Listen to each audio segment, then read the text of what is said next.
The question here being Ifrit Rising being good with Conquer Yasik. I think what's going to happen, what Nate alluded to on this Monday's town hall was, I think was it airdrops being Behemoths or big boys, right, coming in for the airdrops for Rift Watchers. And I think what we might see, this could be a move by the Splinterlands team saying, hey, we've got these recharge cards out there like Zyvax, Vul, and Ifrit Rising and others that just aren't getting played. And, you know, what if we put some big boys out there, some meaty, chunky guys like Bakjira, more Bakjiras out there that have like these huge health pools, like 16 health, 20 health, where you really need like a recharge monster to get through them. I think that's what's probably coming our way. And I think that is, you know, one way they address recharge in the meta. Because I don't know if there's any real easy way game mechanic wise to fix it, other than to maybe add some like 14 mana or higher kind of Kraken type cards to each Splinter, where you need a recharge unit to get rid of them. So that's my prediction. I think that's how they make cards like Ifrit Rising and Zyvax Vul and others playable. If you look at these cards here, these are all the cards that have recharge currently in the game.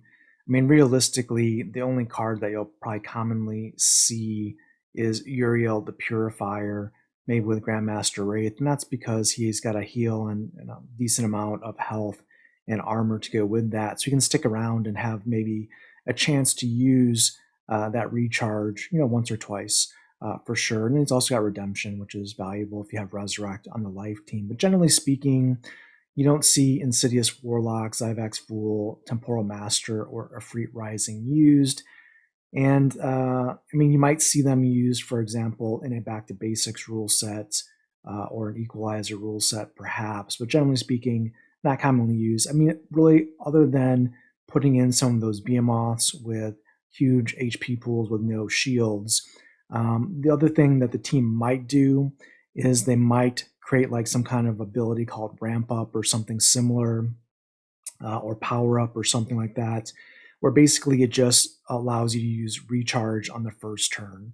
So right now, the way recharge works is it takes a turn to power up, and then it fires on turn 2, then on turn 4, then on turn 6. It's perhaps something they do, they speed it up, and maybe they switch the order so you can fire recharge on the first turn, kind of get that alpha strike in, and then fire again on turn 3. That could be enough of a boost to make cards, especially like Ifrit Rising, who can pretty much snipe a unit in one shot, especially with Conquer Yasik now with Scatter Shot. If you can do that on the first turn, maybe it changes the pendulum around to make recharge desirable. Again, it might swing the pendulum too far in another direction, meaning a card with recharge that can fire for triple damage on turn 1 might be too OP in that case. We'll have to see. I think they probably go towards more introducing Behemoths that require like a recharge unit to whittle them down and get them off the board. But let's see.